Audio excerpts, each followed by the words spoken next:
Derrière moi, le pont de Saint-Nazaire, à l'embouchure de la Loire. C'est sur ce pont que passe la départementale 213, qu'on appelle aussi la route bleue.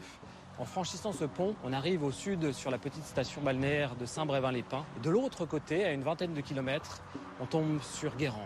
Saint-Brévin-les-Pins et Guérande, deux villes reliées par la route bleue, deux villes reliées par un même crime.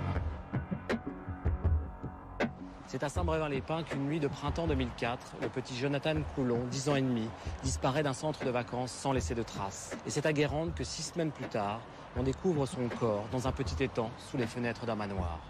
4 années d'enquête, 1500 prélèvements ADN, 7000 pièces de procédure. Les gendarmes explorent toutes les pistes, certaines remontent même jusqu'en Allemagne. Et pourtant, 4 ans après, la route bleue garde ses secrets. Le meurtrier court toujours. L'affaire Jonathan reste non élucidée. Comment Jonathan a-t-il pu disparaître du centre de vacances de Saint-Brévin-les-Pins cette nuit du 6 au 7 avril 2004 ? Je me suis imaginé le pire tout de suite. Je comprends pas que personne n'ait rien entendu, que personne n'ait rien vu. Qu'a-t-il pu se passer pendant ces 6 semaines d'attente interminable, sans nouvelles de l'enfant ? J'ai toujours pensé qu'on allait le trouver. Je me disais, ça va se faire, quoi, ça va se faire, c'est pas possible. Pourquoi avoir déposé son corps à cet endroit-là, dans un plan d'eau minuscule, sous les fenêtres d'un manoir habité ? Cet étang était invisible de la route. Si on ne le connaissait pas, on n'y allait pas. Pour mieux comprendre cette enquête hors norme, ses enjeux, ses pièges, nous interrogerons les témoins, les gendarmes, les experts. Et nous avons demandé à un enquêteur professionnel de nous accompagner sur les lieux du crime. Il s'appelle Jean-Marc Bloch. Il a dirigé les plus grands services de police de France, de l'anti-gang au SRPJ de Versailles. 37 ans de carrière dans la PJ, où il a appris autant de ses succès que de ses échecs. Les affaires qui sont résolues, on les oublie, on passe à une autre. Celles qui ne sont pas résolues, je crois qu'on y pense toute sa vie, on les oublie jamais. Jean-Marc Bloch nous apportera son expérience de l'enquête criminelle pour poser un regard neuf sur l'affaire Jonathan et tenter d'éclairer les nombreuses zones d'ombre qui entourent encore le crime, 4 ans après.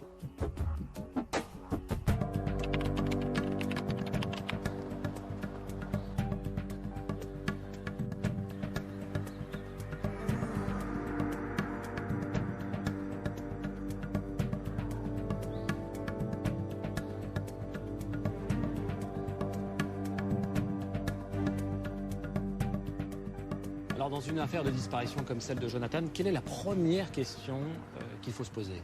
Il y a 2 questions qu'on se pose. Les 2 premières questions qu'on se pose, c'est à quel moment, essayer de déterminer le plus précisément possible à quel moment cet enfant a disparu et de quel endroit il a disparu, où il était quand il a disparu. Alors justement, nous y sommes, PEP 18, le centre de vacances, les pupilles de l'enseignement public du Cher, un endroit qui a fermé quelques mois après la disparition de Jonathan.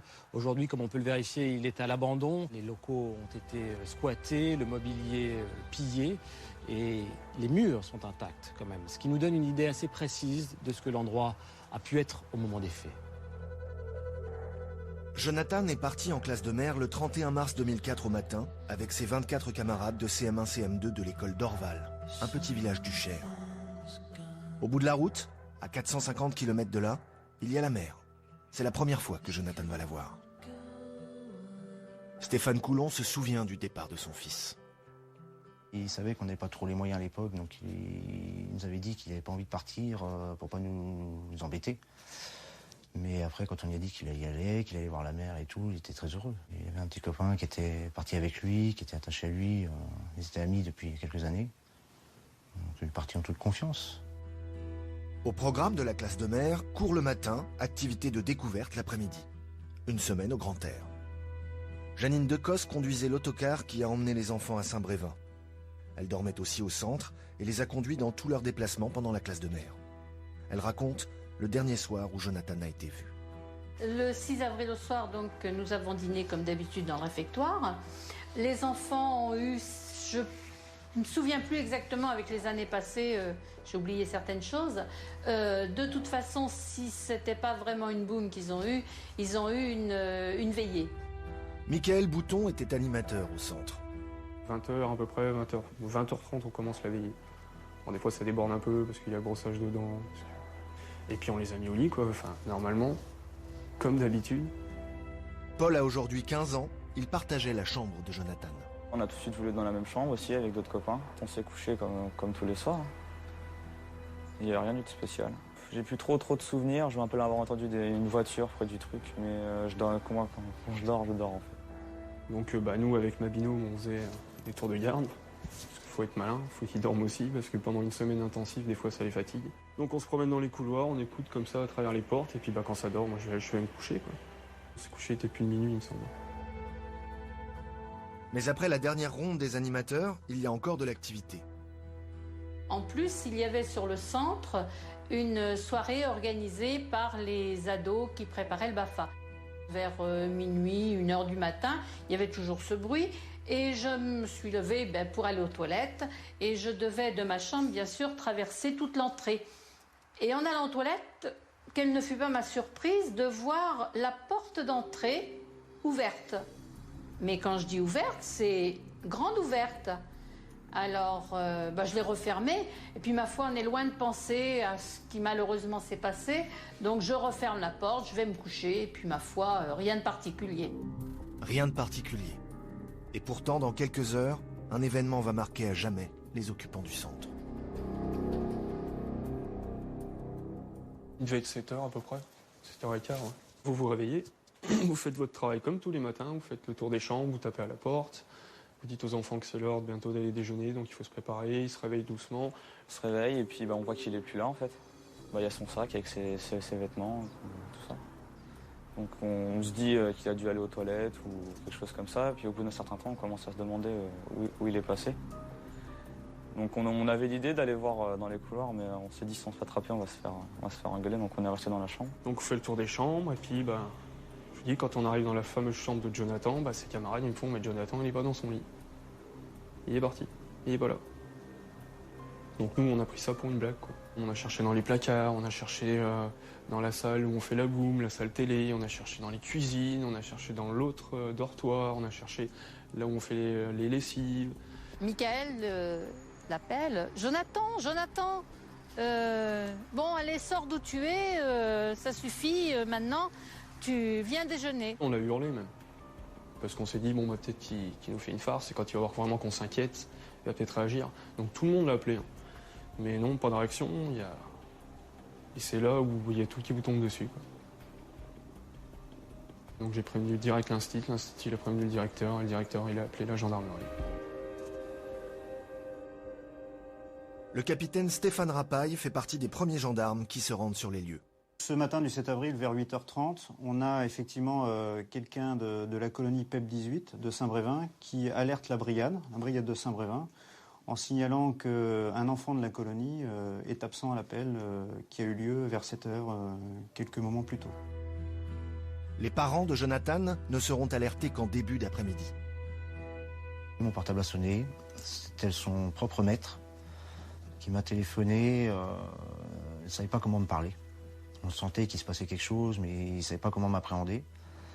Et il m'a juste dit, on a un petit problème, c'est que Jonathan est parti. Donc, comme tout de suite, je lui ai demandé comment ça parti. Il m'a dit, pour l'instant, on a appelé les gendarmes. Ils pensent que c'est une fugue, mais bon, on le cherche depuis ce matin, on va le retrouver. Voilà, c'était la conversation première. Sur place, déjà, je vois mon gradé qui me rend compte. Les enfants sont là, la colonie, pour l'instant, vit encore, puisqu'on n'est pas dans la phase d'un enlèvement ou quelque chose de criminogène. On est sur l'hypothèse d'un départ volontaire, une fugue. Quand j'ai raccroché, sachant très bien que Jonathan, pour nous, ne faisait pas de fugue, là, j'ai un peu... l'angoisse m'est montée, la peur m'est montée aussi, donc j'ai un peu lâché prise et puis je me suis un peu énervé. La panique m'a fait péter les plombs. On a appelé la gendarmerie tout de suite et on nous a conseillé d'y aller immédiatement.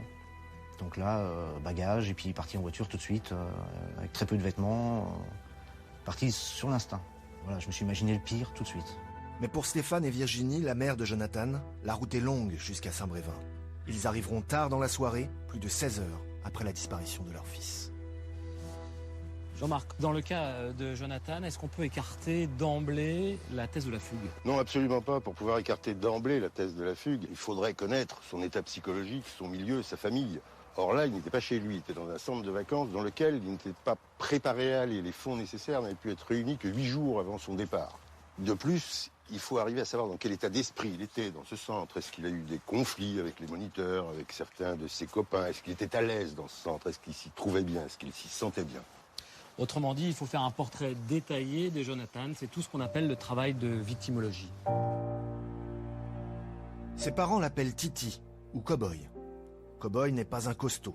À presque 11 ans, il pèse à peine plus de 30 kilos pour 1,40 m. Mais quel petit garçon est-il vraiment? Sa famille peut en dire un peu plus. C'était un gentil petit garçon. Il était assez heureux, je pense. Très affectif, très attaché à la vie de famille. Une famille nombreuse. Jonathan a 3 sœurs, avec une histoire un peu compliquée. Quand Jonathan avait 1 an et demi, Stéphane l'a recueilli. Il l'a élevé, nourri, aimé, mais il n'est pas son père biologique. Comme Jonathan n'avait pas été reconnu par son vrai père, j'ai pris la responsabilité de le reconnaître. Et on l'avait expliqué à Jonathan à ses 7 ans. Et Jonathan avait été d'accord avec nous et m'avait dit que de toute façon je serais son papa. Et officiellement, je suis devenu son papa. Et du coup, il s'est beaucoup attaché à ce que moi j'aimais. La moto, le football, les sapeurs-pompiers. C'était la passion de la pêche avec moi. Quand j'ai commencé la moto, automatiquement, monsieur voulait faire de la moto, mais tout seul. Pas vraiment en âge. Et par contre, après, c'était plutôt la vie tranquille, calme. Il était assez méfiant et il était surtout timide en plus. Donc il ne s'adressait pas à n'importe qui comme ça sans le connaître. Au centre, Jonathan partage sa chambre avec 5 de ses copains. Entre les sorties à la plage et les matchs de foot dans le parc, il paraît heureux. Mais il y a aussi des accrochages. C'était un petit gamin qui était adorable, comme tous les petits gamins. Quoi. Après, on a tous un caractère différent. Ça aurait pu être mon petit frère. Petit bonhomme, avec une petite bouille d'ange, un peu blond, quoi. Tout le monde dit qu'il était un peu turbulent, moi je l'ai trouvé assez calme. Il se vexe aussi, parce qu'il avait pas mal de petits copains qui se moquaient un peu de lui quand il ratait un ballon, ou je sais pas quoi. Oui, on avait fait un petit match de foot. Ça s'est pas super bien passé, parce que je crois que Jonathan, il avait pris un tacle où il est tombé, puis je pense qu'il a dû avoir une altercation, parce que c'est... Ouais, je crois qu'il s'est vexé, puis après il est parti, quoi. Parti bouder. Le lundi soir, 2 jours avant la disparition, Jonathan va de nouveau se sentir exclu. On fait une petite boum, et après manger, on les met tous dans le... On les envoie tous se préparer, donc les filles vont se coiffer, les garçons vont se mettre un peu de gel sur les cheveux, et puis après on lance la boum et puis c'est parti. Moi j'avais emmené quelques CD pour la soirée, on commence à mettre de la musique, on s'amusait bien. Donc il a demandé à une fille de danser avec lui et elle n'a pas voulu, alors qu'elle avait dansé avec d'autres garçons avant, donc il est parti assez vexé. Je crois qu'il a pris une veste, je crois qu'il n'a pas apprécié. Loin du cocon familial qu'il n'a pas l'habitude de quitter, Jonathan pouvait se sentir fragilisé. Est-ce qu'il aurait pu vouloir s'enfuir, rentrer chez lui? Qu'il en ait vraiment eu marre et qu'il ait décidé de partir, ouais, ça me paraissait pas bizarre. On le taquinait aussi beaucoup. C'était pas la tête de Turc, mais presque. Ah non, pour nous, c'était pas une fugue, c'est pas possible. L'enfant, notre Titi, on l'a appris à gérer justement les moments en forêt pour pas se perdre. Il savait ce que c'était que la montagne, il savait ce que c'était que la marche, il savait ce que c'était de sortir par le froid qu'il faisait. Il serait jamais parti comme il est parti. Un moindre coup de fil, il savait très bien que quelqu'un serait venu le chercher, ou moi ou le grand-père. Ah non, c'était impossible. La famille ne peut pas y croire. Mais pour ceux qui l'ont côtoyé au centre, Jonathan, qui est parfois la tête de Turc, a très bien pu fuguer. Et ce sont eux que les gendarmes ont sous la main. Eux qu'ils interrogeront les premiers. Dans la fébrilité des premières heures suivant la disparition, à qui doit-on se fier? Il y a quand même des détails troublants qui ne vont pas du tout dans le sens de la fugue. La météo d'abord. La météo était mauvaise cette nuit-là. On est au printemps 2004. On est au début du printemps. Il faisait mauvais, il faisait froid. La température était oscillée entre 3 et 4 degrés. Le temps était pluvieux. Or, Jonathan, dans sa chambre, on retrouve ses chaussures et son blouson. Il ne manque que son pyjama. Il serait parti pieds nus, en pyjama, dans une nuit glaciale, dans un environnement totalement étranger. Un peu bizarre. C'est extrêmement bizarre, d'autant qu'il est habitué à faire des promenades en forêt avec son père, et son père lui a appris à se couvrir, à se vêtir chaudement et à emporter de quoi manger.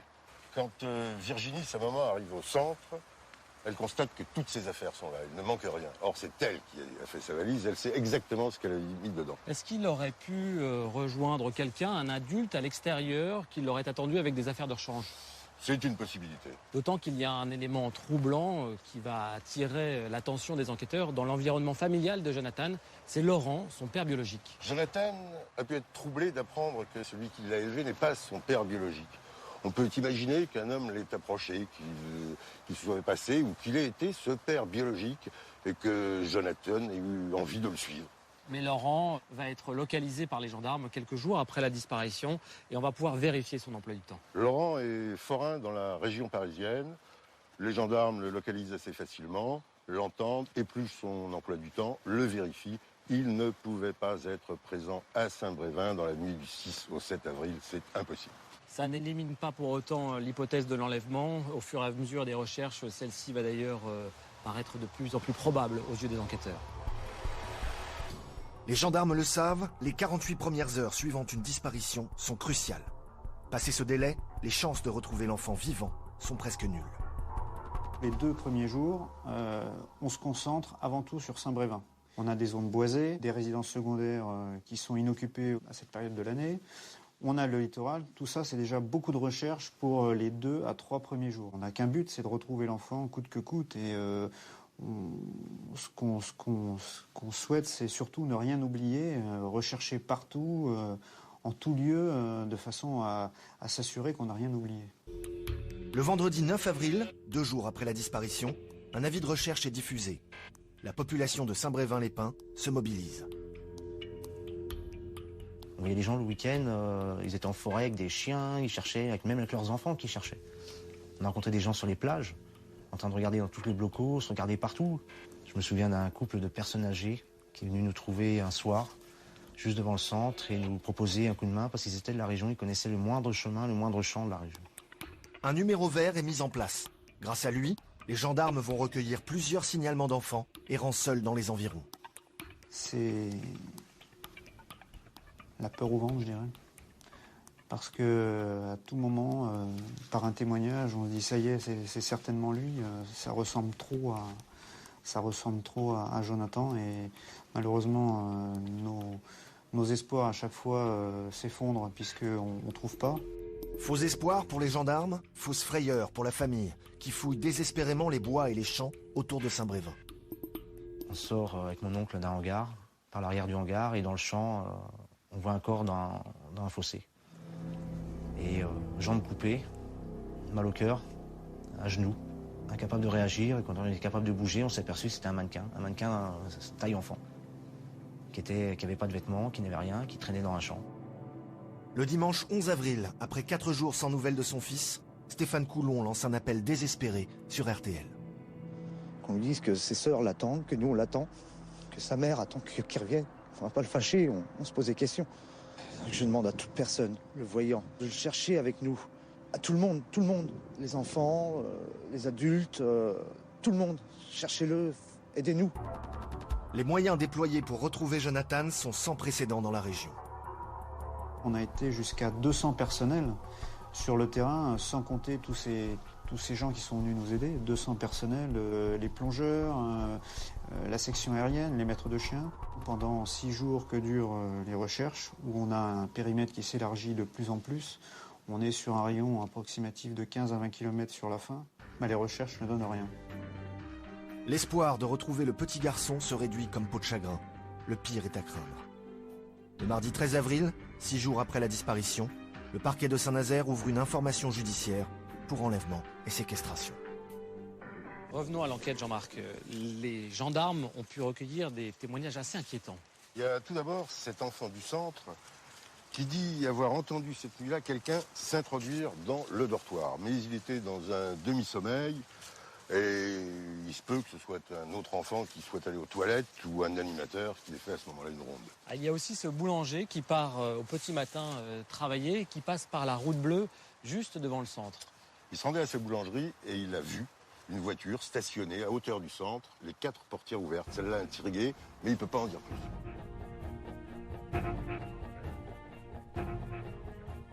Alors, au-delà des témoignages plus ou moins précis, il y a des éléments tangibles qu'on peut essayer de faire parler, à commencer par ce lieu. Dans une enquête comme celle-là, c'est essentiel. Il faut d'abord essayer de déterminer si on est dans une zone criminogène. Ensuite, il faut essayer de savoir quel type de population, quel genre de population habite dans ce secteur à cette période de l'année. Enfin, il faut essayer de savoir si le périmètre du centre est facilement accessible la nuit. Est-ce qu'il faut bien le connaître pour pouvoir y accéder la nuit? Et enfin, le centre lui-même est-il plus ou moins vulnérable? Autrement dit, c'est un peu comme au cinéma, on part du plan large et on va vers le plan serré. En ce début d'avril 2004, Saint-Brévin-les-Pins est une station balnéaire presque déserte. La moitié des résidences sont inoccupées. Il y a 3 centres de vacances sur la commune, tous regroupés à la pointe sud de la ville, dans le quartier du Menhir. Un quartier calme, isolé, où la présence d'un groupe d'enfants ne passe pas inaperçue. Le centre où séjourne Jonathan est ici, au bord de la route bleue. Cette proximité a tout de suite frappé Emmanuel Danielou, journaliste à la Nouvelle République. La première surprise qu'on a, c'est l'arrière du centre. On se dit, ça donne sur la 4 voies, qui va entre Pornic, Saint-Nazaire, La Baule, Guérande. Et on voit qu'on peut passer par l'arrière du centre comme dans du beurre. Pour maître Catherine Salsac, avocate de la famille Coulon, la sécurité du centre est plus que discutable. Le grillage à l'arrière du centre, près de la route bleue, se trouvait totalement affaissé. N'importe qui pouvait arrêter sa voiture, observer le centre à cet endroit, enjamber le grillage qui était totalement affaissé et aller jusque dans les bâtiments pour bien enlever le petit Jonathan. Puis déjà, on met pas du grillage, on met des barrières, quoi. Au moins sur ce niveau-là, quoi. Ça fait un peu prison, mais ouais, c'est un peu plus sécurisant que du grillage, quoi. Faut l'avouer, c'est un moulin, ce centre. Les portes du bâtiment, la porte du bâtiment principal, hein, celle le premier dortoir, quoi. Celle-là, elle valait rien du tout. Parce que où ça grinçait, où ça fermait pas à clé, où c'était gondolé, où il n'y avait pas de système de sécurité. Non, moi, c'est un centre, il fallait y mettre de l'argent. Mais pour l'avocat des PEP 18, maître Eugène Bangoura, l'organisme a respecté les normes de sécurité. Avant d'être mis en œuvre, les projets de classe de mer sont présentés aux autorités administratives. Et il est évident que s'il y avait la moindre lacune dans le respect des contrôles qui doivent être préalables, eh bien ces projets seraient refusés. Plus inquiétant, peu après la disparition de Jonathan, la presse révèle qu'une agression avait déjà eu lieu, de nuit, dans les mêmes dortoirs. Une personne est rentrée dans les bâtiments où dormait aussi une colonie de vacances, je crois que c'était pendant l'été 98, et où il s'est adonné à des attouchements sur plusieurs enfants. Alors il a réussi à prendre la fuite. On se retrouve 6 ans après avec le même bâtiment vétuste, les mêmes portes qui ne ferment pas et le même grillage affaissé à l'arrière du bâtiment. La tentation, c'est d'affirmer que les grillages étaient dégradés avant l'arrivée de la classe de mer et que nécessairement l'auteur est passé par là. Tous les contrôles qui avaient été effectués antérieurement n'avaient pas caractérisé cet affaissement.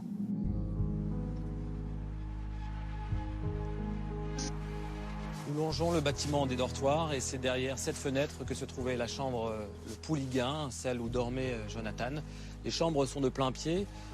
On peut observer assez facilement ce qu'il se passe à l'intérieur et donc repérer les chambres où dorment les enfants. Mais avant cela, l'auteur de l'enlèvement a dû pénétrer dans l'enceinte du centre. C'est pas très difficile. Il y a 2 possibilités. D'une part, il peut rentrer du côté de la route bleue. D'autre part, il peut rentrer du côté de l'allée Andrévien. L'allée Andrévien, la nuit, elle est très peu passante et elle est très sombre. À l'époque, il y avait quand même un portail et des clôtures. Il y avait un portail, mais personne ne se souvient d'avoir fermé ce portail cette nuit-là. Il y a un voisin qui est propriétaire d'un chien. Il dit que son chien aboie la nuit quand il entend du bruit et que cette nuit-là, le chien n'a pas aboyé. Autre possibilité, l'intrus aurait pu rentrer par la route bleue derrière ces arbres.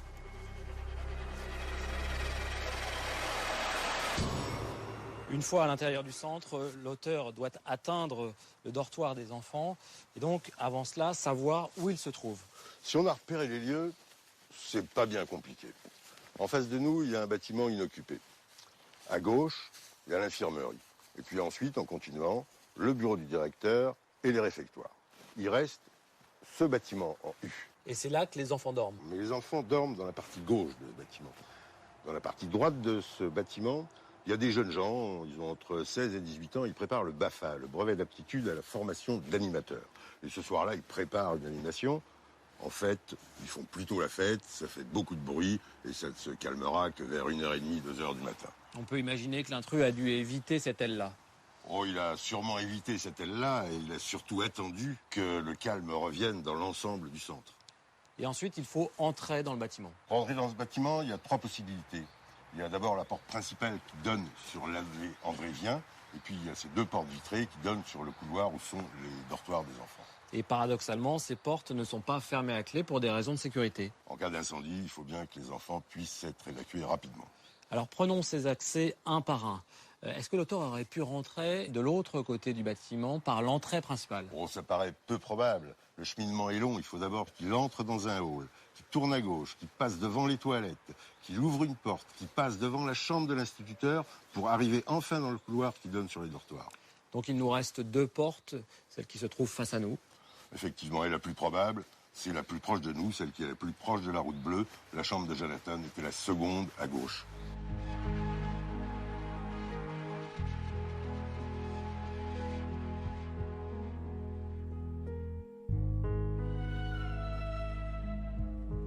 Une fois à l'intérieur, je rappelle qu'on est en pleine nuit au moment des faits, est-ce que l'auteur pouvait se déplacer facilement?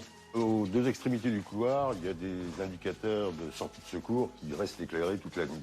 D'autre part, le sol est carrelé avec des semelles en caoutchouc. On s'y déplaçait, c'est plus le cas actuellement, mais on pouvait s'y déplacer sans faire de bruit du tout.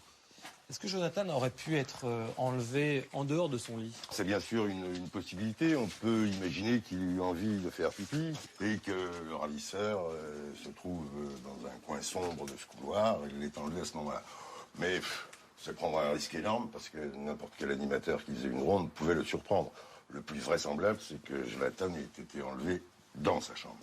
Et là encore, il y a une fatalité terrible puisque cette porte était défectueuse selon le personnel du centre et on ne pouvait pas la fermer de l'intérieur. Il n'y avait pas de poignée à l'intérieur de la porte. Si bien que si la porte était claquée, les enfants ne pouvaient plus sortir de la chambre. Ils étaient coincés dans la chambre.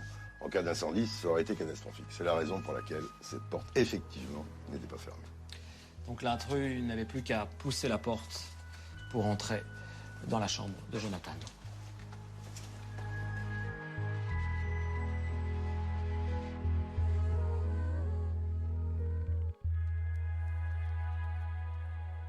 Il y a 6 garçons qui dorment dans cette chambre.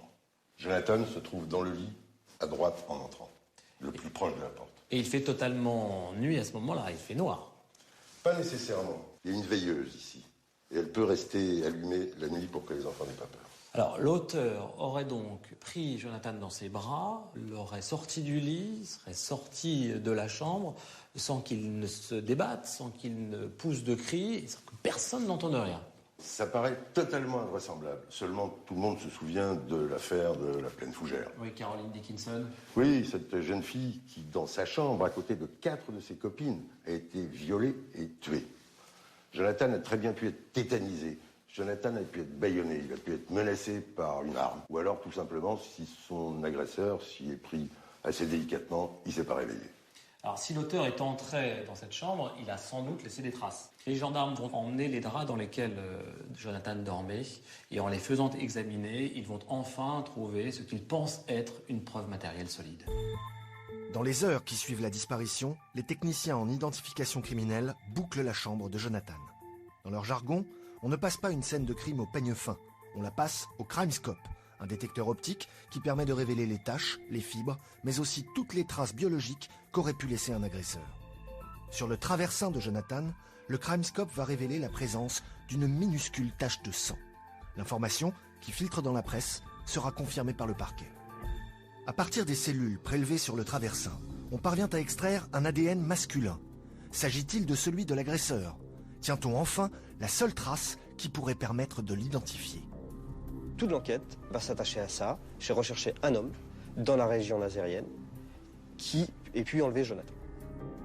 Mais comme le rappelle le professeur Olivier Pascal, qui dirige l'Institut français des empreintes génétiques, une fois l'ADN extrait, tout reste à faire. C'est ensuite à l'enquêteur d'utiliser ce résultat pour faire avancer son enquête. Soit il a des suspects, et effectivement, il va demander la comparaison entre le suspect et la trace inconnue. Et il regardera s'il y a identité ou pas. Ou cette trace inconnue, il n'y a pas de suspect à mettre en face. Il va l'adresser aujourd'hui au FNAEG, au Fichier National Automatisé des Empreintes Génétiques, pour voir si ce profil n'est pas déjà connu. Le FNAEG a été créé en 1998 dans le but de répertorier toutes les empreintes génétiques relevées dans le cadre des enquêtes criminelles. En 2004, le fichier contient déjà 150 000 profils. Mais aucun ne correspond à celui qu'on a relevé sur les draps de Jonathan. La difficulté, lorsqu'on aborde une scène de crime, c'est qu'on va effectivement trouver toutes sortes d'ADN. On peut imaginer les personnes qui sont passées les jours précédents, qui ont laissé des traces, qui ont laissé un mégot de cigarette ou qui ont bu dans une tasse et qui vont polluer la scène de crime. Donc la trace ADN vaut ce qu'elle vaut. Ce n'est pas la preuve que c'est l'individu qui a laissé la trace est impliqué dans le crime. À qui appartient cet ADN? À l'auteur ou bien à un kidam qui passait par là? Pour le savoir, les enquêteurs vont devoir prélever l'ADN de tous ceux qui ont pu passer dans la chambre de Jonathan. Un travail qui va leur demander des mois, des années. Non seulement le centre a accueilli des centaines d'enfants, mais il est souvent sous-loué pour des réceptions, comme le confirme Madame Landreau, habitante du quartier. On profite aussi des chambres pour coucher le monde qui ne veut pas ressortir, après forcément avoir bu un peu d'alcool. Donc beaucoup couchent sur place. Nous avons loué la salle pour l'anniversaire de mon gendre. Tous les gens, nous, toute la fête, ils ont eu tous l'ADN. Au total, près de 1500 prélèvements seront effectués dans le cadre de l'enquête. Les gendarmes, c'est vrai, font beaucoup de prélèvements ADN. Le coût aujourd'hui avoisine les 273 000 € à peu près. Donc c'est énorme. Toutes les enquêtes ne font pas l'objet de prélèvements aussi importants. Et c'est vrai qu'on se concentre beaucoup sur cette trace d'ADN que l'on a trouvée. Aux yeux des parents, elle restera pendant 4 ans le seul indice matériel laissé par celui qui leur a enlevé leur fils. Mais au mois d'avril 2008, coup de théâtre. À force de prélèvements, les gendarmes auraient enfin trouvé à qui appartient l'ADN suspect. Le journal du dimanche révèle qu'il correspond à celui d'un autre enfant qui avait séjourné au centre, dans les mêmes draps que Jonathan. L'information ne sera pas confirmée officiellement, mais pour Stéphane et Virginie, qui la découvrent dans la presse, c'est une énorme déception. Leur plus grand espoir de voir l'enquête aboutir vient de s'envoler. Là, c'était la chute libre moralement, dans les semaines qui ont suivi, parce qu'on s'est dit, il n'y a plus rien. Ils se sont aperçus que c'était pas un élément fiable. Jean-Marc, on le sait, l'ADN a révolutionné l'enquête criminelle, mais selon ta propre expérience, est-ce que c'est réellement la reine des preuves? L'ADN fait progresser de manière considérable l'enquête criminelle. Actuellement, on résout à peu près 5000 affaires par an grâce à l'ADN, ce n'est pas rien. Seulement, les enquêteurs doivent garder leur sens critique, doivent toujours savoir douter. Ça ne résout pas tout. Au-delà de ces preuves matérielles, est-ce que l'on peut en savoir un peu plus sur le profil du kidnappeur? Entre les années 90 et 2000, il y a un tas de gens qui se sont autoproclamés profileurs. La plupart, ils n'avaient aucune formation. En fait, le profilage, c'est né aux États-Unis. C'est le FBI qui l'a inventé et c'est basé sur des méthodes statistiques. Aux États-Unis, il y a, hélas pour eux, un grand nombre de crimes en série. Donc, ils ont pu faire des panels importants et en tirer un certain nombre de conclusions. On a évolué considérablement, les profileurs de tout poil n'existent plus. Il y a maintenant un accord, une convention avec le ministère de la Justice qui fait que les profileurs autoproclamés n'interviennent plus dans les enquêtes judiciaires. Alors donc, il n'y a pas de profileurs comme au FBI, mais en France, on a des analystes comportementaux et surtout des experts qui peuvent peut-être nous éclairer sur la personnalité de l'auteur dans cette affaire. Loïc Villerbu enseigne la psychopathologie et dirige l'Institut de criminologie de l'Université de Rennes. Il se garde de tout profilage, mais il a accepté de nous livrer quelques-unes de ses réflexions sur l'enlèvement de Jonathan. Un enlèvement suppose un calcul. Les prédateurs calculateurs, là, plus strictement calculateurs, vont choisir de façon spécifique le milieu et le type d'enfant. Et avec la connaissance qu'ils ont acquise, au fond, de leur activité. Ils savent d'intuition quel est l'enfant qui va résister ou pas. Jonathan a-t-il été sélectionné par son agresseur ou bien a-t-il été choisi au hasard, par opportunité? On peut penser en termes d'opportunité dans la mesure où ça peut être le premier enfant qui se trouve sur le premier lit dès qu'on ouvre la porte. En termes de calcul, ça peut être le choix électif d'un enfant particulier. C'est pas n'importe quel petit garçon, c'est un garçon qui peut être caractérisé par un comportement timide, de repli, craintif. Autrement dit, il pouvait représenter une proie plus facile, plus vulnérable, pour un prédateur qui n'en était peut-être pas à sa première agression. J'aurais un peu tendance à penser que les agressions qui sont effectuées par des personnes extérieures dans des centres, dans des colonies de vacances, dans des auberges de jeunesse, sont des agressions qui procèdent par association. Nombre de colonies de vacances se ressemblent. Elles sont quasiment toutes de plein pied. C'est la même architecture, c'est quasiment les mêmes dispositions, c'est quasiment les mêmes risques liés aux défauts ou au manque de surveillance. Autrement dit, il y a tout ce savoir-là, qui est un savoir d'apprentissage, qui vient au secours, au fond, de ce qui n'est pas encore connu ou totalement connu. Le ravisseur a donc pu se perfectionner depuis longtemps, au cours d'agressions dans d'autres centres de vacances. Mais pour enlever Jonathan ici, sans donner l'alarme, il a quand même dû repérer l'endroit, planifier l'enlèvement. Concrètement, ça va demander une visite des lieux, connaître la fréquentation des lieux, l'heure où les lieux sont plus ou moins faciles d'approche, etc. Donc, imaginez comment sortir avec éventuellement l'enfant, comment procéder.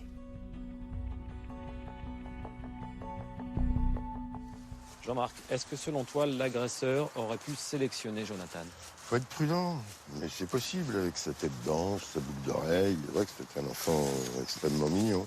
Mais c'est plutôt le groupe d'enfants qui a été repéré. Et bien sûr, le centre lui-même. Alors si on examine dans le détail l'emploi du temps de la classe de mer, on se rend compte qu'à plusieurs occasions, Jonathan aurait pu croiser son agresseur. Tout porte à le croire. Celui qui a enlevé Jonathan est un prédateur calculateur. Et il a pu repérer les enfants à plusieurs occasions. Au centre d'abord, où ils passent la plupart de leur matinée. Vous pouvez pas être isolé. Pour être isolé, si, il faut faire une classe de neige et puis rester une semaine dans le même bâtiment, quoi. Là, vous êtes isolé, vous êtes seul avec les enfants. Dès leur arrivée à Saint-Brévin, le mercredi 31 mars dans l'après-midi, les enfants se rendent à pied à la plage de l'Ermitage. Ils y retourneront 3 fois au cours de la semaine, à chaque fois en empruntant le même chemin, celui qui longe le camping à travers bois. De toute façon, chaque groupe d'enfants est repérable. Donc, déjà par le bruit, parce que c'est un peu de chahut, parce qu'il y en a qui sont plus devant, il y en a d'autres qui sont derrière. Donc oui, on est repérable. Pour leur sortie plus lointaine, les enfants prennent le bus de la colonie. Le vendredi 2 avril, ils visitent les marais salants de Guérande. Le samedi 3, ils sont au port de la Turballe. Le dimanche matin, sur la plage de Préfaille. Le lundi après-midi, à bord d'un sous-marin, dans la rade de Saint-Nazaire.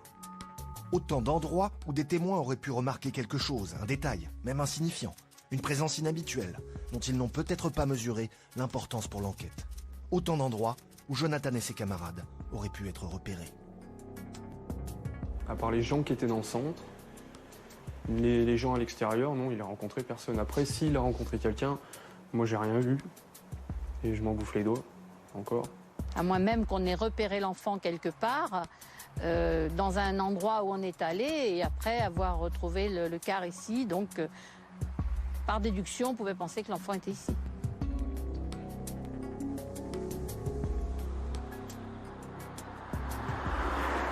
Jean-Marc, on a vu comment l'agresseur avait pu cibler Jonathan, comment il avait pu pénétrer dans sa chambre sans donner l'alarme.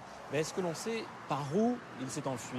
Il aurait pu s'enfuir en ressortant par l'entrée du centre, allée Andrésien. Mais il fallait qu'il repasse alors devant les habitations qui entourent le centre. C'est donc peu vraisemblable. Le plus probable, c'est qu'il ait réenjambé la clôture qui donne sur cette route bleue. Le lendemain de la disparition, les gendarmes ont fait passer des chiens renifleurs et ils ont perdu la trace de Jonathan juste au-delà du périmètre du centre. C'est pas tellement étonnant parce que les enfants s'y trouvaient assez souvent pour aller se promener et les odeurs étaient mélangées. En plus, la pluie a pu effacer les odeurs. Le kidnappeur est donc peut-être parti de ce côté-ci du centre, donc derrière, côté route bleue. Mais est-ce que l'on sait ensuite dans quelle direction il s'est enfui avec Jonathan? S'il avait une voiture et s'il était garé de ce côté-ci, il partait vers le nord. Et il se retrouvait sur le pont de Saint-Nazaire en moins de 5 minutes. Ou alors avoir garé sa voiture de l'autre côté et partir dans l'autre direction. Effectivement, et là il se retrouvait en direction du sud, vers Pornic, voire la Vendée. De toute façon, dans les deux hypothèses où il avait une voiture, il pouvait se retrouver assez loin très rapidement. De la chambre où dormait Jonathan jusqu'au bord de la route bleue, il n'y a qu'une 50aine de mètres à parcourir. Une fois sorti du bâtiment, il suffit de traverser le petit bois et de franchir la clôture. En tout, pas plus de 3 minutes pour atteindre le bord de la route. 4 si on emprunte le passage souterrain pour rejoindre l'autre côté. Le plan de fuite idéal pour un ravisseur qui a préparé son coup. S'il dispose d'un véhicule, Il a pu parcourir au moins 20 km en moins de 20 minutes. Au bout de 2 heures, il peut être à plus de 100 km du lieu de l'enlèvement. Bien au-delà du périmètre des recherches qui ne seront lancées qu'en début de matinée. Comme l'a dit un gendarme à l'époque, Jonathan s'est volatilisé. Pour la famille, c'est une attente terrible qui commence. Dans l'attente, vous ne savez pas ce qu'est réellement les choses. Donc vous avez même, vous, en tant que parent, vous avez des films qui vont du plus simple au plus tragique. Le problème, c'est d'avoir les réponses. Et tant que vous n'avez pas ces réponses, ça vous détruit. Le major André Corbel a dirigé l'enquête jusqu'au mois de juin 2008.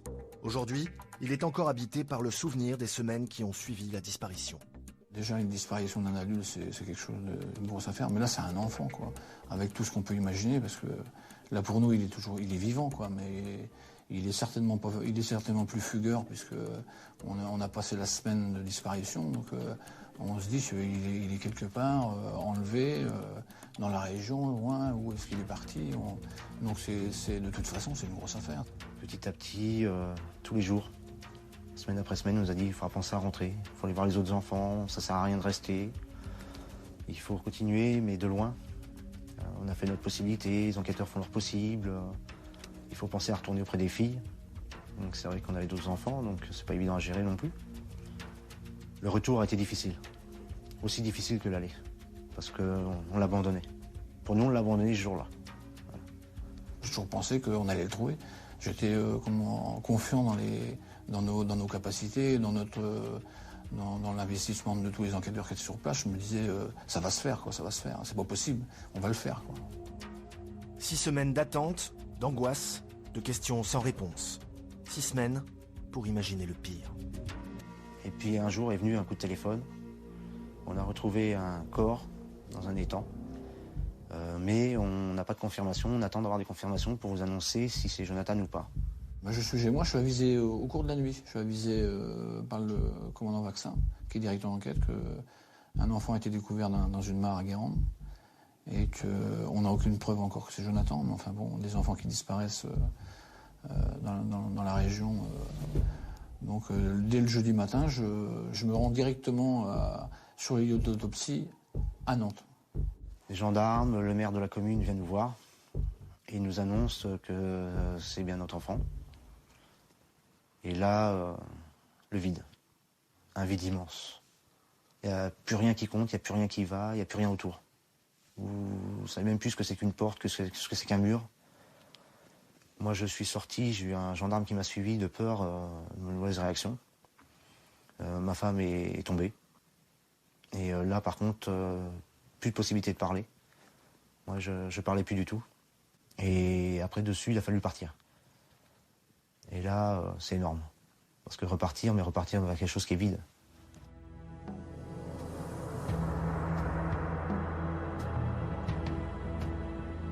C'est le soir du 19 mai 2004 que le corps de Jonathan a été retrouvé dans un étang, à Guérande.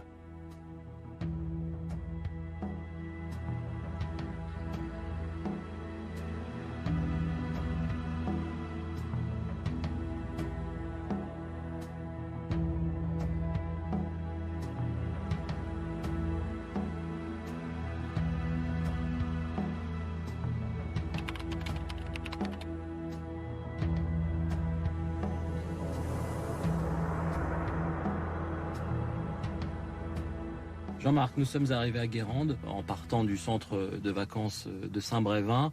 On a mis à peu près 25 minutes, parcouru 30 km. C'est un trajet qui semble évident, très direct. C'est un trajet qui paraît direct, mais rien ne dit que l'agresseur ait emprunté ce trajet la nuit même de la disparition de Jonathan. Tout ce qu'on sait, c'est qu'il est arrivé jusqu'à ce rond-point, il est arrivé jusqu'à ce manoir. En arrivant à ce rond-point, on tombe directement sur le manoir de la Porte-Calon.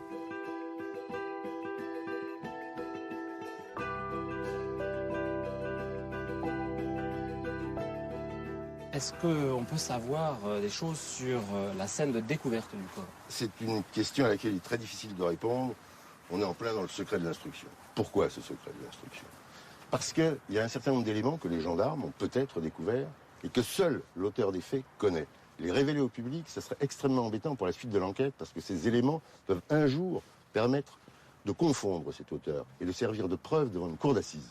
Alors, la presse a tout de même beaucoup couvert cette affaire, beaucoup de détails ont été révélés au public, autant d'éléments qui vont nous permettre de peut-être comprendre ce qu'il a pu se passer au bord de cet étang. Le 19 mai 2004, vers 21h, la gendarmerie de Guérande reçoit l'appel d'une des locataires du manoir de la Porte-Calon. Elle vient de découvrir un corps humain flottant à la surface de l'étang. Arrivés sur les lieux quelques minutes plus tard, les gendarmes sécurisent le périmètre, comme le raconte le lieutenant-colonel Pierre Poty. Immédiatement, on comprend très vite qu'il s'agit effectivement d'un corps et se met en place, j'allais dire, la machine habituelle avec une concentration de moyens très importante de manière à prendre toutes les précautions possibles pour la gestion de cette scène de crime. Geneviève habitait le manoir au moment des faits. Comme les autres locataires, elle avait remarqué depuis une quinzaine de jours une forme claire qui se déplaçait à la surface de l'étang. On avait tous vu quelque chose flotter dans l'étang et c'est bizarre à expliquer, mais oui, non, on pensait à un animal mort ou voilà, on n'a pas une vision, on n'est pas allé voir de près puisqu'à chaque fois il était au milieu ou de l'autre côté de l'étang où on n'y va jamais en fait. Les jours d'après, on y pense, on se dit qu'on aurait dû réagir avant, mais qu'on n'a jamais pensé à ça, qu'ils auraient peut-être pu réussir à récolter plus d'indices. Le jeudi 20 mai au matin, les plongeurs de l'Institut de recherche criminelle sortent le corps de l'eau pour autopsie. Il est attaché en position fétale et lesté d'un parpaing. Dans la nuit du vendredi au samedi, l'étang est entièrement vidé. Le fond est examiné. Mais le meurtrier n'a laissé que 2 indices. Tout d'abord, les liens qui entravaient le corps. Selon les informations qui filtrent dans la presse, ils sont faits de cordages en nylon. Ils passent par le cou de l'enfant avant de rejoindre ses poignets, puis ses chevilles. Les nœuds sont de type marin, tous identiques, exécutés avec précision. Deuxième indice, le lieu où le corps a été abandonné. Côté nord, l'étang longe la bâtisse du manoir. Côté sud, il est bordé d'arbres. Au-delà, un terrain en friche de 8 hectares sert de décharge sauvage. Aujourd'hui, une route coupe ce terrain en deux, mais en 2004, cette route n'existait pas. La propriété et l'étang étaient totalement abrités des regards. Cet étang était invisible de la route. Si on ne le connaissait pas, on n'y allait pas.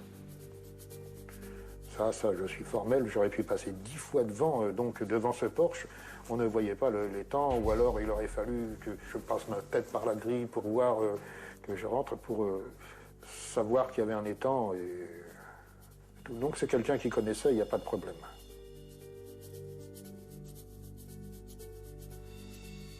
Donc, impossible de l'extérieur de voir l'étang. À part les habitants et locataires du manoir, qui peut connaître l'existence de ce lieu? Il peut y avoir les clients des 2 boutiques qui sont dans le manoir. Ils peuvent apercevoir l'étang en faisant des courses, c'est possible. Ceux qui connaissent le manoir, beaucoup ne connaissent pas, ne se souviennent pas de l'existence de cet étang. Il y a aussi les jeunes qui squattent dans le terrain vague, qui vont faire des fêtes le soir, qui fument. Là, c'est sûr, ils voient l'étang. Donc le meurtrier connaît les lieux, mais comment est-il rentré dans l'enceinte du manoir? À l'époque, il n'y avait que 3 accès. Le premier est tout proche du manoir. C'est un accès réservé aux locataires. C'est assez délicat d'accéder à l'étang par là parce qu'il faut faire tout le tour du manoir. Et là, c'est très très peu discret. Alors il y a une deuxième entrée, c'est l'entrée principale qui donne sur la cour intérieure du manoir, sans gardien, sans alarme. Est-ce que le meurtrier aurait pu pénétrer par cet accès? C'est peu vraisemblable. D'une part, il y a des capteurs qui déclenchent la lumière dès que quelqu'un pénètre. Et puis d'autre part, l'allée est très bruyante, elle est gravillonnée.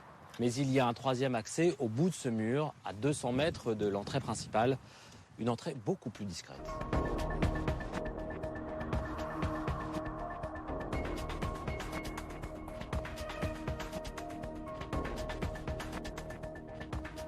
Tous ceux qui fréquentent cet endroit, ou qui simplement même l'ont repéré, le comprennent facilement, c'est facile d'y pénétrer.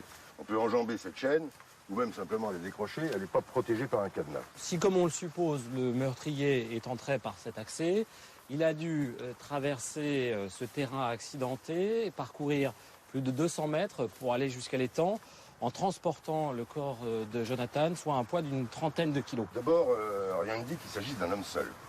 Et puis ensuite, même pour un homme seul, s'il est de constitution normale, porter 30 kilos ou plus, ça n'a rien de surhumain. Puis il y a un autre avantage ici, c'est que cet endroit est extrêmement discret, au moins à ce niveau-là.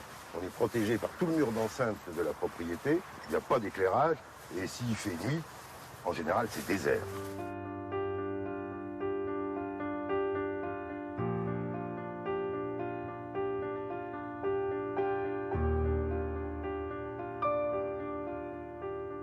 Nous sommes devant les temps où l'on a retrouvé le corps de Jonathan le 19 mai 2004, soit 6 semaines après sa disparition. La première chose qui surprend quand on arrive ici, c'est la taille de cet étang qui ressemble plutôt à un bassin. C'est un drôle d'endroit pour se débarrasser d'un corps. Et puis, on est surpris puisqu'on se trouve vraiment sous les fenêtres des habitants du manoir qui pouvaient voir quelque chose. C'était un risque assez important de venir jusqu'ici. À l'endroit où nous sommes, on est effectivement sous les fenêtres du manoir. Mais à quelques mètres de là, la végétation est plus dense. Ça abrite des regards des habitants du manoir. Et en plus, très vraisemblablement, il faisait nuit. Le corps a été retrouvé en position fétale. Il était ligoté, les pieds et les mains étaient attachés, reliés au cou, lestés d'un parpaing. Est-ce que l'origine de ce parpaing ou de la cordelette pourrait être des indices? Le premier réflexe des enquêteurs, c'est bien sûr de demander à ce qu'une expertise soit faite. Mais des parpaings, on en trouve partout, sur tous les chantiers, peut-être même à quelques dizaines de mètres d'ici. Quant à la cordelette, on en trouve également partout.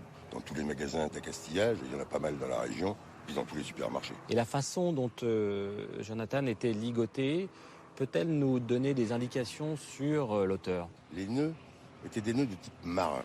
En plus, le corps a séjourné assez longtemps dans l'eau et les nœuds ne sont pas défaits, ne sont pas délités. Il s'agit donc d'un type qui sait faire des nœuds. Est-ce que l'on a pu retrouver des traces sur les liens? Le corps est resté longtemps immergé dans l'eau et l'immersion efface les traces. Retrouver des traces, ça aurait été extrêmement important, beaucoup plus déterminant que les traces retrouvées dans la chambre où a été enlevé Jonathan. Et peut-on savoir quand le corps a été déposé? La date de la mort et la date de l'immersion sont deux choses essentielles dans cette enquête. Elles permettent de savoir si Jonathan a été tué peu de temps après son enlèvement ou bien s'il a été séquestré. Une autopsie va être réalisée au CHU de Nantes pour déterminer les causes exactes de la mort, mais on le sait, le corps est resté longtemps dans l'eau, ce qui va rendre la datation extrêmement complexe.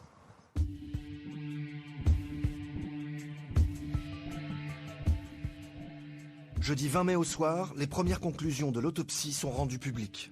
Les 2 médecins légistes qui l'ont pratiqué au CHU de Nantes confirment qu'il s'agit bien du corps de Jonathan. Mais comment l'enfant est-il mort? On sait seulement qu'il n'a pas été noyé. Le reste est un mystère. Nous avons demandé quelques éclaircissements au professeur Michel Durigon, qui dirige le service médico-légal de l'hôpital de Garches. L'autopsie d'un corps immergé qu'on découvre dans l'eau au bout d'un certain temps, qui n'est pas fraîchement immergé, se complique par les phénomènes de putréfaction. C'est le gros problème qui va gêner considérablement les investigations. Le corps ne présente aucune lésion osseuse, aucune trace d'étranglement ni de coup. Son état n'a pas permis de déterminer si la victime avait été violée ou non. Les violences sévères, c'est-à-dire qui aboutissent à des blessures, c'est les seules qu'on va pouvoir voir sur un cadavre. C'est les violences qui ont abouti à une blessure. Ces lésions-là, normalement, on les voit assez longtemps, mais si les cadavres sont très putréfiés, eh bien, au fur et à mesure de l'évolution du temps, elles disparaissent, on ne les voit plus. Et au bout d'un certain temps, on ne peut plus rien voir. En l'absence de blessures visibles, le diagnostic des médecins conclura à une mort par suffocation. Dans le cas présent, c'est difficile de mettre en évidence les petits signes de congestion, d'échymose, etc. Et c'est par exclusion, quand on ne trouve rien d'autre, qu'on se dit qu'il est vraisemblable, s'il n'y a pas d'éléments toxiques notamment, qui peuvent expliquer le décès, que la mort est secondaire à une suffocation. Peut-on au moins dater la mort de l'enfant? Là aussi, l'état du corps va brouiller les pistes. Mais les témoins rapportent qu'une partie du corps flottait à la surface depuis 10, 15 jours, peut-être plus. Et il existe des méthodes scientifiques qui permettent de déterminer combien de temps il a été exposé à l'air libre. Ces méthodes sont celles de l'entomologie médico-légale. L'entomologie médico-légale, donc, est une science déjà très ancienne, est basée sur le fait que les insectes, enfin un certain nombre de diptères dont les insectes, se succèdent sur les cadavres à intervalles à peu près réguliers. L'avantage aussi des insectes, c'est que la ponte, l'éclosion, le cycle est très basé sur la température et relativement fixe. Donc quand on a un certain nombre d'escouades ou un certain nombre d'insectes qui se succèdent, on peut calculer, c'est grossier bien sûr, ça n'est qu'une approximation, mais enfin c'est quand même utile, l'ancienneté de décès par rapport au nombre des squats successifs qui se sont succédés sur les corps. Mais ces méthodes sont difficiles à appliquer en milieu aquatique. Il y a beaucoup moins, bien sûr, de diptères dans l'eau, beaucoup moins, et donc c'est beaucoup moins utile, et il n'y a pas une succession aussi régulière qui permettrait une datation. Si ce n'est qu'on peut trouver des animalcules, par exemple au niveau des cavités aériennes, au niveau de la trachée, qui, comparé aux populations de la mare ou de l'étang en question, peut donner une idée sur la date d'immersion. Mais c'est très approximatif. Toutes ces méthodes-là sont très approximatives.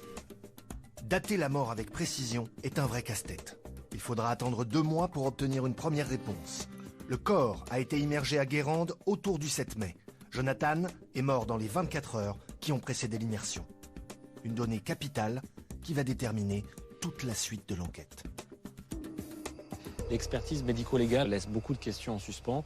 En revanche, elle nous donne une date très précise sur l'immersion du corps, le 7 ou le 8 mai, et nous révèle que Jonathan serait mort peu de temps avant, c'est-à-dire 1 mois après son enlèvement, 1 mois pendant lequel Jonathan aurait donc été séquestré. Séquestrer un enfant, c'est pas facile. Ça suppose toute une organisation, toute une logistique. Ça suppose même, quelque part, qu'on ait préparé un lieu pour ce faire. C'est ce qui oriente les enquêteurs vers une piste locale. Une piste locale, c'est-à-dire que l'auteur habiterait la région. Est-ce qu'il aurait pu le séquestrer chez lui? Ça paraît peu vraisemblable.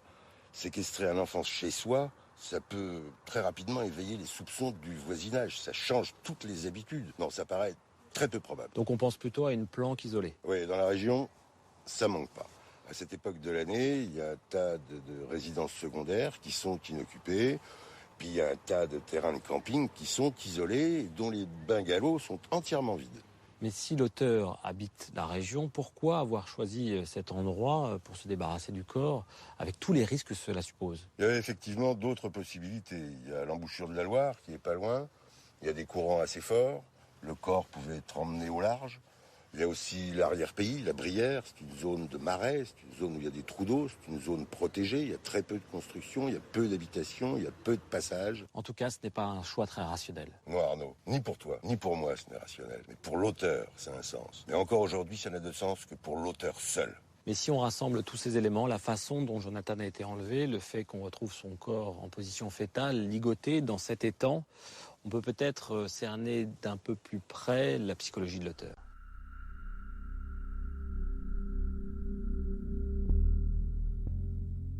Pour analyser le comportement d'un criminel, la gendarmerie fait intervenir ses propres experts.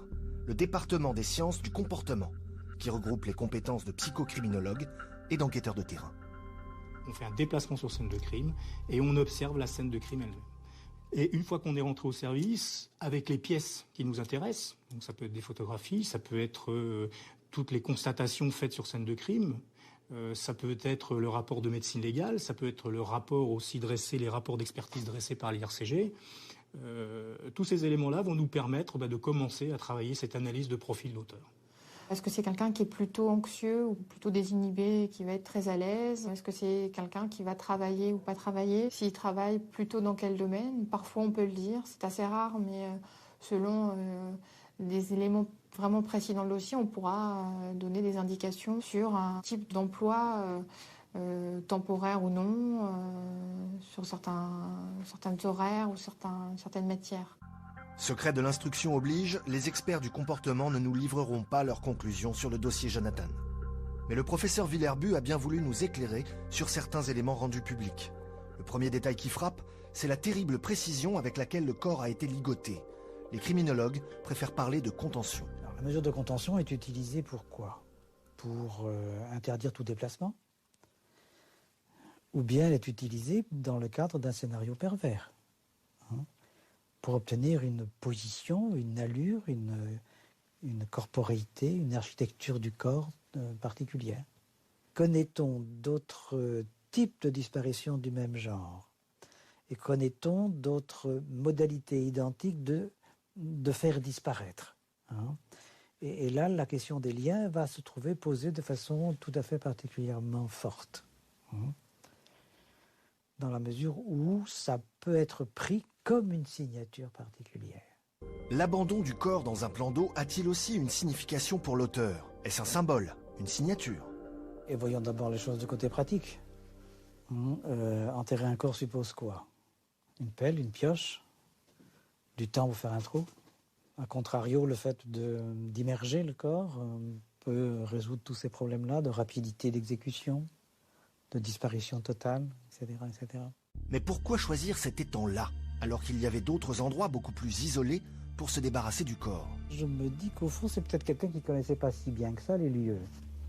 Au point qu'il n'ait pas pensé à la bruyère ou au fleuve ou à la mer, hein, mais qu'il savait que là, il y avait un étang. Donc il n'avait qu'une connaissance très partielle des lieux, c'est possible. On peut aussi fort bien penser que ça n'est pas quelqu'un du lieu, mais un itinérant. Quelqu'un qui se déplace. Alors quelqu'un qui se déplace, ça peut être qui? Ça peut être ou bien un routard, ou bien quelqu'un qui vient périodiquement dans le même lieu, donc un saisonnier par exemple, ou bien quelqu'un, puisque nous ne sommes pas loin des ports, quelqu'un qui débarque régulièrement et qui rembarque. Une hypothèse qui irait à l'encontre de la piste locale, longtemps privilégiée et a priori plus logique. Si Jonathan a été séquestré pendant 1 mois, comme l'indique l'expertise médico-légale, il est plus probable que l'auteur habite la région. Résumons, Jean-Marc. Qu'est-ce qu'on peut dire de l'auteur du crime, de son profil? Ce qu'on peut dire, c'est qu'il a préparé son affaire. Il l'a préparé méthodiquement. Il a fait des repérages dans le centre lui-même, là où a eu lieu l'enlèvement. Il a fait également des repérages là où a été abandonné le corps. Ça, c'est très très vraisemblable. C'est un homme qui a calculé son affaire. Il l'a préparé. Il est probablement adroit, puisque personne ne l'a vu. Personne ne l'a entendu. Ensuite, c'est un type qui doit être manuellement assez habile. La manière dont l'enfant a été attaché semble le démontrer. Et tu parles d'un homme. Pour toi, il ne peut pas s'agir d'une femme. C'est impossible. Très peu vraisemblable. Oui, il doit s'agir plutôt d'un homme. Alors, les profilers américains le décriraient volontiers comme un homme de type caucasien, de couleur blanche, âgé de 30 à 50 ans, moyennement intégré socialement. Mais on est peut-être très très loin de la vérité. Il peut tout simplement s'agir d'un bon père de famille, de quelqu'un qui vit tout à fait normalement. Et il a probablement également une sexualité déviante. Il s'en prend à des enfants. Absolument. Il s'en prend à des enfants et ensuite il leur en veut. Exactement comme les violeurs qui disent que c'est la victime qui les a poussés à commettre le viol. C'est un peu la même chose. Et ensuite, ils n'ont qu'une solution, c'est faire disparaître le corps. Et en faisant disparaître le corps, ils ont presque l'impression de faire disparaître le crime et de faire disparaître ce dont ils ont honte. C'est un type en tout cas qui n'a aucune empathie pour sa victime. Aucune. En mars 2007, 3 ans après l'enquête, la juge d'instruction Aline Bironneau décide d'envoyer tous les éléments du dossier à Rosny-sous-Bois, au Centre national de la gendarmerie, pour les faire examiner, pour procéder à des contre-expertises en police scientifique et aussi en analyse comportementale. Et les quelques certitudes qu'on avait jusque-là vont être réduites presque à néant.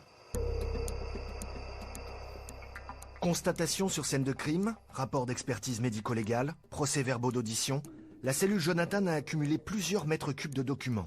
Mais après 3 ans, aucune piste concluante n'a pu être dégagée. L'enquête semble être dans l'impasse. En mars 2007, l'instruction transfère toutes les pièces du dossier aux services centraux de la gendarmerie, à Rosny-sous-Bois. Objectif, obtenir un regard neuf sur l'enquête qui permettra peut-être de lui donner un nouveau souffle. Le service de recherche judiciaire va s'appuyer sur un logiciel d'aide à la résolution de cas. Nom de code, Anacrime, comme analyse criminelle. Les explications de l'adjudant-chef Christian Kozicki. On est sollicité vraiment pour de grosses enquêtes judiciaires où il y a énormément d'informations. C'est difficile intellectuellement de tout gérer, de tout mémoriser. Donc l'outil informatique est là pour justement faire avancer les choses. On n'a pas la prétention de résoudre une affaire. C'est toujours l'enquêteur de terrain qui, lui, va la solutionner, mais on a la prétention de faire avancer le dossier, de faciliter la compréhension de ce qui se passe, justement, dans l'enquête. En général, quand un dossier arrive ici, on compte 7 à 8 mois. Les conclusions des experts seront en partie révélées en mars 2008, et l'une des données de base de l'enquête va voler en éclats. Selon le parquet, l'interprétation des rapports d'expertise réalisés 4 ans plus tôt est délicate.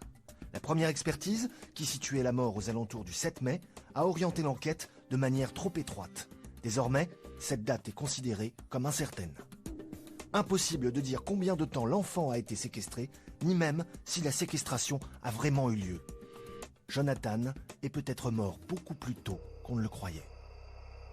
Selon les dernières expertises, Jonathan a pu être tué juste après son enlèvement. L'hypothèse de la longue séquestration est donc beaucoup moins solide. Et c'est cette hypothèse d'une longue séquestration qui avait orienté les gendarmes vers une piste locale.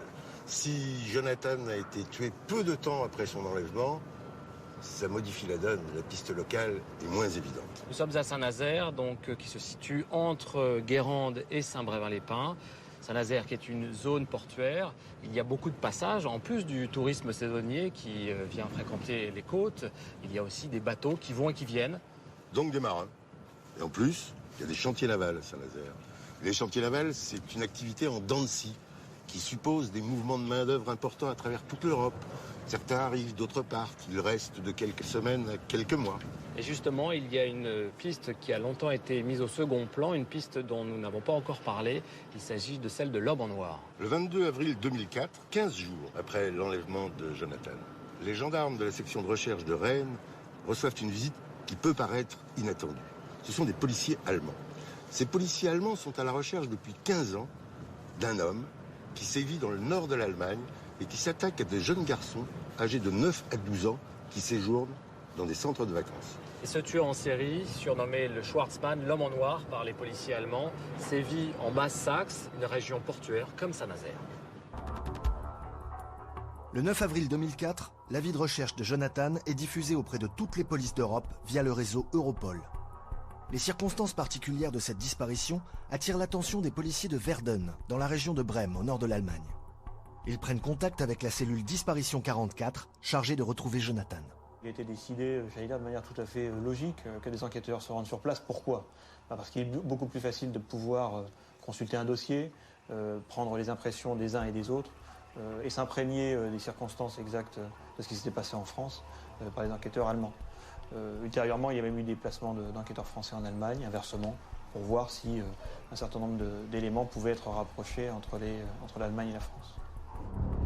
Les policiers allemands appartiennent à la commission d'enquête Dennis, du nom de Dennis Klein, un petit garçon de 9 ans disparu dans la nuit du 5 septembre 2001 du centre de vacances de Wülsbüttel, au nord de Brême, en pyjama, pieds nus, comme Jonathan.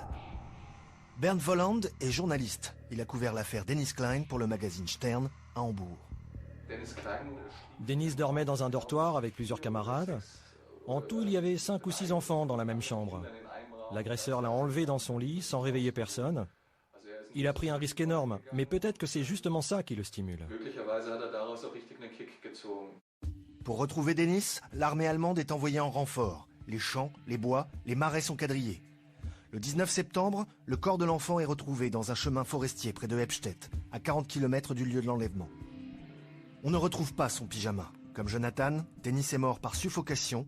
Il n'y a pas de traces de sévices. Au cours de l'enquête, on a découvert qu'une dizaine d'années avant, il y avait eu plusieurs cas d'agression sexuelle qui n'avaient pas été reliés entre eux. Un homme s'introduisait de nuit dans les dortoirs et s'adonnait à des attouchements sur des jeunes garçons. Ça se passait toujours dans les centres de vacances de la région. On dénombre au total plus de 25 agressions survenues entre Brême et Hambourg, de 89 à 92. Les enfants décrivent toujours le même homme. Il est plutôt grand. Au début, les enfants le décrivaient comme athlétique. Plus tard, comme un peu fort, parlant l'allemand avec l'accent du Nord, avec une voix douce et grave. Il portait toujours des gants, des vêtements sombres et un masque ou une cagoule. Et il semblait qu'il connaissait à chaque fois les lieux. Sinon, comment expliquer qu'il prenne de tels risques ? Il faut entrer dans le dortoir, ouvrir la bonne porte, enlever l'enfant, éviter la chambre de l'instituteur. C'est un risque énorme. Il repère forcément les lieux à l'avance, les internats, les camps de vacances. Je peux vraiment pas l'expliquer autrement. Une des victimes va même dessiner le portrait robot de l'agresseur. Pour les journaux, il sera désormais le Schwarzmann, l'homme en noir. Mais Dennis Klein n'est peut-être pas le premier enfant qu'il tue. Pour la police de Basse-Saxe, l'homme en noir pourrait être l'auteur de 4 enlèvements, suivis de meurtres. 31 mars 92, Stéphaniard, 13 ans, est enlevé à Schessel dans la chambre de son internat qu'il partage avec un camarade. 3 jours plus tard, on retrouve son corps déshabillé et ligoté les mains dans le dos dans une dune près de Verden. L'autopsie conclut à la mort par étranglement. 24 juillet 95, Dennis Rostel, 8 ans, disparaît du campement de Selkernur, près de la frontière danoise. 15 jours plus tard, on retrouve son corps enterré dans une dune au Danemark. Le pyjama est introuvable, l'enfant est mort par suffocation. Rien ne permet de dire s'il a subi des sévices. 10 août 98, Nicky Verstappen disparaît du camp de vacances de Brunssum à la frontière des Pays-Bas. Il avait le même âge que Jonathan. Comme lui, il portait une boucle d'oreille à l'oreille gauche. On retrouve son corps le lendemain de la disparition dans une sapinière à 1 km de là. Les causes de la mort sont inconnues. 92, 95, 98, 2001. S'il s'agit bien du même auteur, il frappe tous les 3 ans. Jonathan pourrait-il être la dernière victime de l'homme en noir ?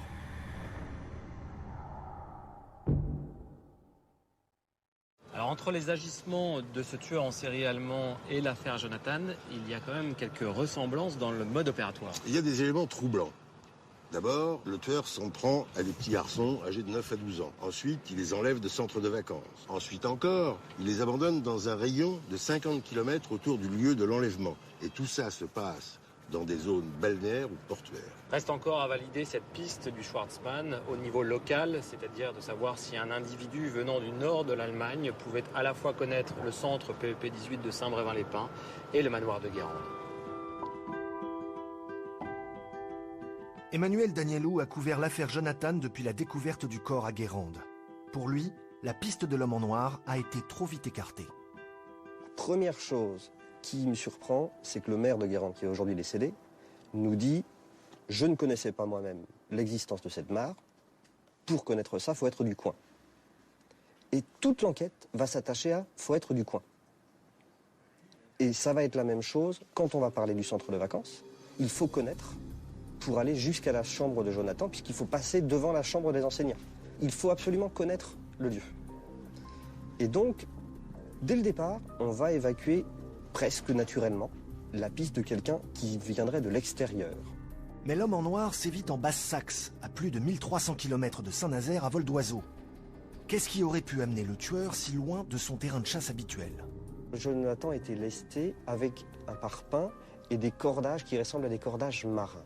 On est dans une région maritime. Mais dans le nord de l'Allemagne, on est aussi dans une région maritime. C'est Hambourg. Et là, on est sur les chantiers navals. Et ce qui est encore surprenant, c'est que la population des chantiers navals, depuis la nuit des temps, circule à travers l'Europe pour assurer les chantiers. Confirmation auprès de Christophe Belzer, qui a étudié les mouvements de main-d'œuvre sur les chantiers de l'Atlantique. On a effectivement du personnel qui forcément est amené à bouger, surtout avec l'élargissement de l'Europe, ça c'est une évidence, à la fois vers les grands chantiers européens comme Brennes, mais également des petits chantiers au Danemark comme Odense ou Hambourg. Voilà, on retrouve des ouvriers, des intérimaires, des sous-traitants qui se sont manifestés à Saint-Nazaire. Coïncidence ? Les crimes attribués à l'homme en noir ont toujours eu lieu dans des régions portuaires où les chantiers navals sont nombreux. Et dans les 3 ans qui ont précédé la disparition de Jonathan, Saint-Nazaire a connu l'un des plus grands chantiers de son histoire, celui du Queen Mary 2. Sa construction a demandé un renfort de plus de 6000 ouvriers et ingénieurs venus de toute l'Europe. Quand il y a eu un afflux nécessaire de personnel pour les chantiers navals, où est-ce qu'on a logé le personnel ? Dans les centres de vacances qui sont aux sources de Saint-Nazaire. Et ça a été le cas à Saint-Brévin-les-Pins. Entre 2000 et 2004, des centaines de personnes ont séjourné à Saint-Brévin, parfois pendant plusieurs mois. La plupart étaient logés à proximité du centre PEP 18. Mais peut-on faire le même raisonnement s'agissant du manoir de Guérande ? Là encore, fallait-il forcément être du coin pour savoir que derrière ces murs, il y avait un étang. En fait, ce manoir, c'est un vrai lieu touristique, puisqu'on est à la fin de la route bleue, c'est-à-dire de cette 4 voies. On est à la sortie de Guérande, qui est vraiment un pôle touristique. C'est un petit Mont-Saint-Michel, un petit Carcassonne avec ses remparts. Il y a toujours beaucoup de monde là-dedans. En 2004, il y a déjà des boutiques installées au rez-de-chaussée. Les nombreux touristes qui les fréquentent peuvent apercevoir l'étang en entrant dans la cour. Et si l'on interroge les voisins du manoir, comme Madame Alain, on apprend qu'au fil des ans, les étages ont été occupés par beaucoup de gens qui n'étaient pas du coin. Les 15 dernières années, il y avait les locataires au manoir qui étaient des locataires saisonniers qui venaient en location à la semaine ou à la quinzaine. Puisque c'était une période où il y avait quand même encore beaucoup d'étrangers sur Guérande. Dans les années 90, des vacanciers venus entre autres d'Europe du Nord ont séjourné au manoir. Depuis leurs fenêtres, ils avaient vue sur le plan d'eau. on peut parfaitement connaître l'étang de Guérande et le centre de vacances de Saint-Brévin comme si on y avait vécu, sans pour autant habiter la région. La piste allemande n'était peut-être pas si fantaisiste. Mais entre les crimes de l'homme en noir et l'affaire Jonathan, il y a eu pendant longtemps un élément qui ne collait pas. Le scénario du meurtre. En Allemagne, on était sur quelque chose de pulsionnel, c'est-à-dire que l'enfant était enlevé. Et assez vite, il était tué après. Or, en France, on est persuadé que Jonathan était enlevé et séquestré 1 mois. Oui, mais voilà, 4 ans après, on nous dit on n'est pas sûr. On n'est pas sûr du tout que Jonathan ait été séquestré 1 mois. On n'est pas sûr non plus qu'il n'ait pas été tué rapidement après les faits. Donc en fait, on est sûr de rien. Pour le lieutenant-colonel Poty, si la piste de l'homme en noir reste intéressante, il ne faut pas confondre la théorie et la pratique. On regarde si sur le profil de l'auteur, on a des éléments communs. On regarde si sur effectivement les modes d'action, les modes opératoires, on a des éléments de rapprochement. Voilà. Dans l'immédiat, le rapprochement reste purement intellectuel. On n'a pas d'éléments objectifs permettant de rapprocher le dossier français avec le dossier commis, enfin les faits commis en Allemagne. Jean-Marc, nous avons essayé de rassembler le maximum d'informations sur ce dossier dans les limites du secret de l'instruction. Nous avons étudié les lieux, les environnements, confronté les différentes théories. Quel est ton sentiment sur cette affaire? Dans cette affaire, les gendarmes ont fourni un travail titanesque. Plus de 7000 pièces de procédure, plus de 600 auditions, plus de 1500 prélèvements ADN. Et à ce jour, l'auteur n'est toujours pas identifié. Une enquête, c'est quelque chose qui bouge tout le temps. Il y a des pistes qui s'ouvrent. En langage policier, on appelle ça des portes. Ces portes s'ouvrent. On croit les avoir refermées, elles peuvent se réouvrir. C'est probablement le cas de la piste allemande actuellement. Une enquête non élucidée, c'est quelque chose d'humainement et de socialement intolérable, insupportable. Insupportable pour les parents, insupportable pour les proches, mais insupportable aussi pour les magistrats et les enquêteurs. Alors tu le disais, il y a eu plus de 600 auditions de témoins et pourtant on est loin d'avoir fait le tour de tous les témoignages. Les témoignages, c'est comme les pièces d'un puzzle. Plus on en obtient, plus on les assemble et plus le portrait du crime se précise, se dessine. Or, dans cette affaire, il semble qu'il manque certains témoignages. Ces témoignages, comment les obtenir? Par des méthodes d'enquête classiques qui pourtant ont beaucoup évolué. Comment savoir qui est passé dans ce centre à Saint-Brévin? Qui est passé dans ce manoir à Guérande? Comment le savoir? Les médias peuvent permettre de susciter des témoignages. En avril 2008, les gendarmes ont lancé un site internet, www.dossierjonathan.fr, pour recueillir de nouveaux témoignages. À nous, aujourd'hui, de prendre le relais et de tenter d'éclaircir les nombreuses zones d'ombre qui entourent ce crime 4 ans après les faits. L'expérience a déjà fait ses preuves au Canada ou en Allemagne. En France, c'est une première. Le 22 avril 2008, la gendarmerie et le parquet de Saint-Nazaire lancent le site dossierjonathan.fr. Rappel des événements, photos des lieux du crime, emploi du temps détaillé de Jonathan avant sa disparition. Tous ceux qui pourraient avoir vu quelque chose ont la possibilité d'entrer directement en contact avec les enquêteurs. Notre attente principale, c'est de réveiller les mémoires. C'est tout à fait ça. C'est de permettre d'obtenir un certain nombre d'éléments ou de détails ou d'informations qui peut-être peuvent paraître insignifiantes pour les gens qui les détiennent, mais qui, à la lecture de ce site, pourraient effectivement nous être transmises. Il est clair que tout le monde cherche des réponses à cette question pourquoi et surtout comment et qui. Et tant qu'on n'aura pas ces réponses, je crois que jamais on ne sera tranquille et jamais on ne pourra dormir tranquille. C'est une évidence. Et si les enquêteurs en font une affaire personnelle, pour Virginie et Stéphane, les parents de Jonathan, c'est presque une question de survie. Le deuil se fera quand on saura. Ça, c'est dur. C'est une des choses les plus dures à vivre avec. C'est pourquoi, comment et qu'est-ce qui s'est passé réellement. On veut du concret. Sortir du flou.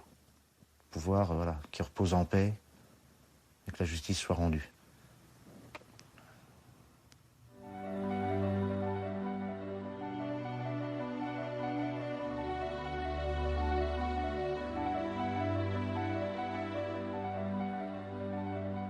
Jean-Marc, merci de nous avoir accompagnés tout au long de ce premier numéro de Non élucidé. Nous sommes arrivés au bout de notre parcours à la recherche du meurtrier de Jonathan. Entre le détachement nécessaire à l'analyse des faits et l'émotion que suscite forcément ce type d'affaires, il est toujours difficile de trouver le ton juste. Nous avons voulu privilégier la sobriété et la clarté, mais tous ceux qui ont travaillé sur cette émission l'ont fait avec la même image en tête, celle encore souriante de ce petit garçon brun au regard clair et qui allait fêter ses 11 ans. Bonsoir.